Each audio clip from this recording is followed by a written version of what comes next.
Shalom, nouvelle semaine, nouvelle émission sur InfoLive où nous nous retrouvons. Cette semaine, j'aurais aimé vous parler de ce que j'appelle, d'une certaine manière, la vérité et le compromis de vérité. Qu'est-ce à dire? Si ce n'est qu'aujourd'hui, vous savez que nous approchons, bien entendu, de cette date fatidique dans les informations qui est le 20 septembre et date à laquelle l'autorité palestinienne devrait vouloir être reconnue comme une autorité étatique, une autorité politique souveraine. Alors bien entendu, nous, les Israéliens, sommes confrontés à ce que je viens de dire, c'est-à-dire qu'est-ce que la vérité? Est-ce que la vérité est capable de compromission? Et si vérité compromise, alors bien entendu, je crois qu'à ce moment-là, toute vérité compromise deviendrait un mensonge seulement. Est-ce que nous nous mentons annuellement? Est-ce que dans ce retour-là, il y a véritablement une aspiration à recouvrir à travers l'identité de l'hébreu qui se cache dans le juif que je suis, comme j'aime à le dire? Eh bien, est-ce qu'il y a cette volonté probante, affirmée, de vouloir retrouver la langue, l'histoire, la culture et bien entendu la terre, puisque c'est notre sujet. Reparler l'hébreu comme de bien entendu. Être de ceux qui aspirent à retrouver l'histoire, c'est-à-dire les leçons du passé qui furent le nôtre, pour mieux entériner le présent, et bien entendu au vu et su des futurs auxquels nous aspirons.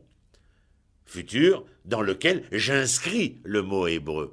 Car si Israël existe aujourd'hui, ce n'est que comme vecteur, que comme médian de cette transcendance possible du juif que nous fûmes, vers l'hébreu que nous devons devenir. Ou dans cet hébreu, alors vous me direz, mais enfin, monsieur Akrish, qu'est-ce que l'hébreu? Eh bien, l'hébreu, apprenez l'hébreu. Hébreu en hébreu, c'est ivri. Ivri, la racine, elle est de 3 lettres, comme pratiquement tous les mots en hébreu. Ivri, c'est Aïn, Bet, Resh.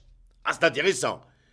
Pourquoi? Eh bien, tout simplement parce que lorsque je regarde le mot Aïn, Bet, Resh, ou Aïn, Bet, Resh, quand vous me regardez, eh bien, je vois Avar, le passé, je vois ovaire, traversé, et je vois oubar, le fœtus. Tiens, encore un terme polysémique. Que veut-il dire? Eh bien, regardons les définitions. L'hébreu est celui capable de tirer les leçons de son passé avare pour pouvoir traverser son présent vers les lendemains qui l'attendent. Quels sont-ils? Celui du oubar, du fœtus, c'est-à-dire de cet enfant qui naît, ou nous concernant qui renaît. C'est joli. Oh, pas seulement. C'est très intéressant, tirer ses leçons du passé pour mieux traverser les leçons de son histoire et pouvoir renaître. Oui, alors en cela, bien entendu, la langue, l'histoire, la culture sont très importantes. Dans le mot culture, je mets le mot Torah, c'est-à-dire, Torah ne veut pas dire religion, que Dieu nous en préserve, il faut faire très attention à cela. On a tellement fait d'amalgame dans ce sens-là. Mais Torah veut dire enseignement. Enseignement, ça veut dire ici constitution d'une nation, car nous sommes une nation ayant une constitution, un enseignement qui concerne l'avènement et l'événement collectif, et non point une communauté, une religion, et toutes ces fadaises ou ces balivernes qu'on a voulu enseigner durant 2000 ans d'exil, mais me diriez-vous, nous n'avions pas le choix. Aujourd'hui, si, il faut remettre les choses à leur place. Le dernier point concerne bien évidemment le terroir d'Israël, la revendication de ce terroir où j'ai dit, si la vérité devient comment dire, nous sommes capables de nous compromettre vis-à-vis de la vérité, alors il est question de de véritablement affirmer ici le mensonge par rapport à l'histoire auquel nous sommes tellement attachés et qui nous donne les raisons d'être et de devenir ici. Je vais vous donner un exemple plus concret. C'est aujourd'hui mon dada, mon leitmotiv, mais vous en entendrez certainement parler. Je tiens à amener les gens lorsqu'ils arrivent en Israël, et même ceux qui habitent en Israël, au lieu où je réside, qui s'appelle Eloné Mamré. Eloné Mamré surplombe la vallée de Mamré, là où l'alliance avec Abraham fut réalisée entre l'Éternel et Abraham lui-même. Quelle alliance? Que de Abraham naîtrait un peuple, et que cette terre lui était octroyée à tout jamais. C'est donc là que naquit le peuple d'Israël, et que cette relation conjugale, parce que bien conjuguée entre le peuple et la terre, fut affirmée dans cette alliance que nous appelons en hébreu Brit Ben Abetarim. Vous avez fait attention? Toutes les autorités politiques, ou la plupart des touristes peu curieux, eh bien, vont soit au Kotel, et ensuite à Yad Vashem, soit à Yad Vashem et ensuite au Kotel. Qu'on soit politique, autorité politique ou non, c'est à peu près le circuit. Je refuse que nous allions à Yad Vashem d'abord. Nous ne sommes pas ici, sur cette terre, parce qu'il y a eu la Shoah. Non. Nous sommes ici de retour sur cette terre parce qu'il y a eu une alliance que nous appelons Brit Ben Abetarim à Eloné Mamré entre Abraham et l'Éternel. C'est la raison essentielle, comme disait à l'époque M. Arik Sharon, de notre existence sur cette terre. Est-ce que nous allons compromettre cela? Ou réaliser des compromis par rapport à cette vérité-là? Alors nous ne deviendrons que mensonges.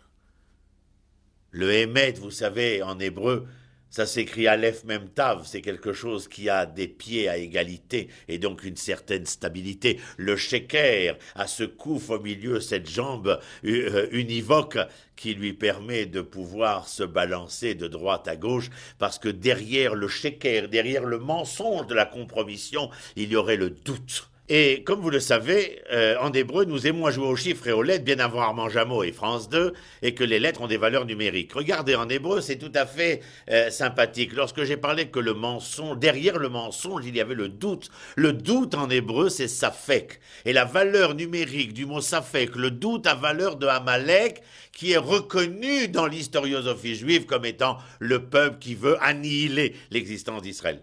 Mais de là, nous comprenons qu'il n'est pas simplement le peuple qui veut annihiler l'existence d'Israël, il est aussi l'idée de l'annihilation de l'idée d'Israël. Et donc, le doute, pour ceux qui doutent, serait à même d'entériner l'annihilation d'Israël.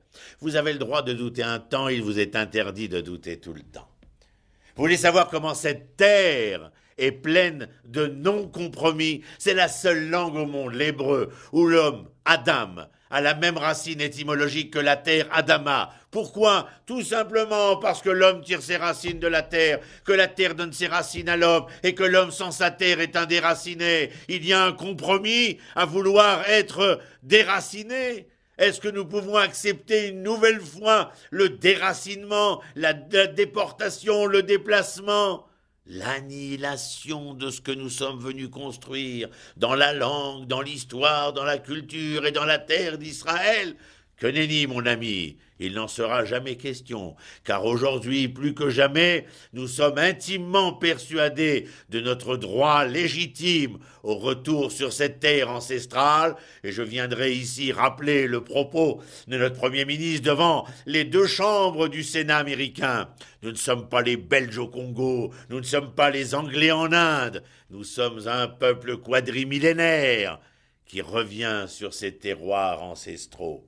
La Judée, la Samarie, la Galilée, le Néguev, l'ensemble de ces territoires fait partie de cette symbiose que j'ai expliquée dans l'étymologie conjuguée entre l'homme et sa terre. Mieux vous conjuguerez, mieux nous conjuguerons les verbes de notre histoire, et plus notre histoire sera conjugale, c'est-à-dire qu'elle sera aimante, et que nous serons les justes amants de cette terre tant adulée, qui n'est pas la terre promise. Erreur, qui est la terre donnée. Rappelez-vous, à Eloné Mamré, cette terre vous fut donnée, octroyée, offerte, en héritage, à tout jamais. À la semaine prochaine, Shalom.